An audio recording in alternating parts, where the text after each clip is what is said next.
আরো একটা cover. Bangladesh top 1 থেকে মাত্র একটা প্লেয়ার অ্যালাইভ অ্যান্ড ইনফিনিটি তাদের কাছে এইবার বুয়া নেওয়ার একটা বড় সুযোগ রয়েছে। সার্কেলটাও কিন্তু ইনফিনিটিদের কন্ট্রোলেই আসছে। সো দেখা যাক এই ম্যাচটাকে কি আদেও বুয়াতে রূপান্তরিত করতে যাবে টাকলা লাস্ট মোমেন্টে ভালো কিছু কিন্তু আসলে কিলস পাওয়ার চান্সেস রয়েছে।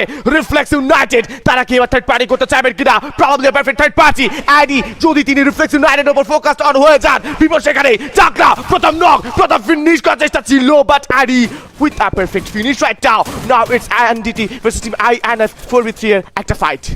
Let's see last fight in this match. এবং ইনফিনিটি ম্যান পাওয়ারের দিক থেকে একটু হলেও পিছিয়ে থাকবে, কিন্তু এনডিটি তারা অনেকটাই এগিয়ে রয়েছে। ম্যাগনেট উপরে উঠেছিল গ্রাপলিং ব্যবহার করে, আবারও নিচে নেমে যাবে।